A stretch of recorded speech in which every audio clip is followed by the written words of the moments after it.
Perkenalkan, nama saya Launi Martiana Putri dengan NIM 68 2018 145. Di sini saya akan menjelaskan tugas dari manajemen risiko. Nah, di sini yaitu tentang BPR Ambarawa Harta Sarana. Nah, BPR ini didirikan pada 13 Agustus 1993. Akta pendiriannya nomor 6292 tahun 1992 oleh Notaris Siti Utari SH yang disahkan pada 31 Desember 1993. Nah, pelayanan jasa BPR Harta Sarana sendiri ada 3, yaitu ada kredit, tabungan, dan deposito. Nah, untuk kredit sendiri ada 3, kredit umum, kredit pegawai, dan kredit mingguan. Sedangkan di tabungan ada tabungan umum, tabungan mikro, tabungan mingguan, dan tabungan pegawai. Di deposito sendiri ada deposito jangka 3 bulan, ada deposito jangka 6 bulan, dan deposito jangka 1 tahun. Nah, berikut struktur organisasinya.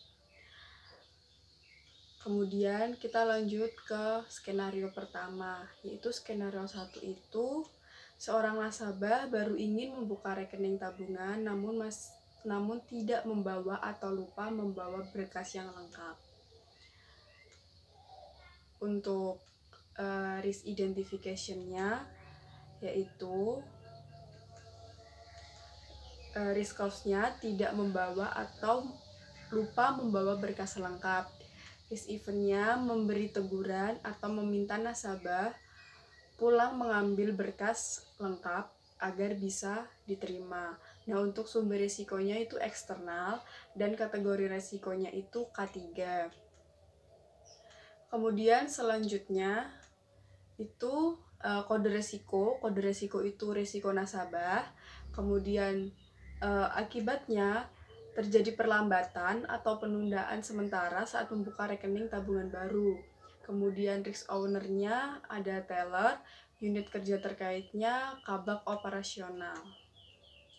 Nah, untuk risk score-nya itu likelihood-nya likely 4, impact-nya minor 3, level risikonya medium 12. Kemudian selanjutnya ada existing control, itu tidak ada, memadai, dan presentasenya itu 50%. Untuk risk evaluation-nya yaitu treat,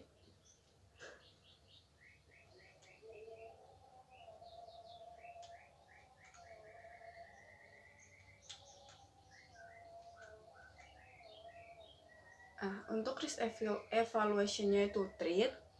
Kemudian risk treatment-nya itu selalu mengecek kelengkapan berkas ketika ingin membuka rekening agar tidak terjadi penundaan atau keterlambatan. Nah, ini disarankan untuk para nasabahnya gitu.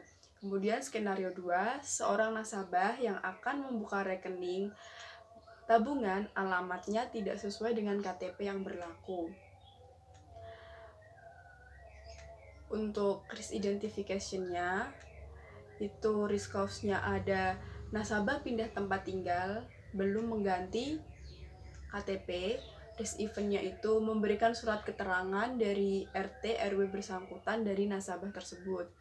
Untuk sumber risikonya itu eksternal, kemudian kategori risikonya itu K2. Nah, untuk selanjutnya kode risiko itu risiko nasabah. Akibatnya pihak BPR tidak mengizinkan nasabah baru untuk membuka rekening tabungan. Nah, sedangkan risk owner-nya itu teller. Nah, unit kerja terkaitnya masih kabak operasional. Nah, untuk risk score-nya likelihood-nya likely 4, impact-nya minor 3, level risikonya low 12. Kemudian existing control-nya tidak ada, memadai, dan presentasenya ada 65%. Nah, untuk risk evaluation-nya itu treat. Risk treatment-nya itu membawa surat pengantar RT RW jika berpindah tempat tinggal dan belum mengganti KTP berdomisili yang baru. Untuk skenario 3, terjadi kesalahan sistem yang mengakibatkan kerugian bagi nasabah. Nah, untuk risk identification-nya itu ada risk of-nya itu human error, kemudian risk event-nya itu BPR selalu melakukan pemeliharaan sistem, untuk sumber risikonya itu internal, kategori risikonya itu K1. Nah, kemudian selanjutnya untuk kode risiko operasional TI, terus akibatnya itu saldo nasabah berkurang tanpa adanya transaksi apapun yang dilakukan. Jadi tiba-tiba berkurang seperti itu. Untuk risk owner-nya sendiri itu ada bagian IT, kemudian unit kerja terkait masih dengan kabak operasional. Nah, selanjutnya untuk risk score. Nah, risk score sendiri ini likelihood-nya possible 3, impact-nya moderate 4, level risikonya high yaitu 12.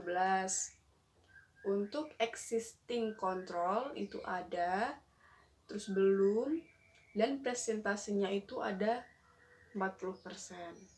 Nah, kemudian selanjutnya ini ada risk evaluation dan risk treatment-nya. Nah, untuk risk evaluation-nya ini yaitu treat, risk treatment-nya pihak BPR harus selalu melakukan backup sistem agar tidak terjadi masalah seperti ini. Nah, sekian presentasi dari saya. Terima kasih.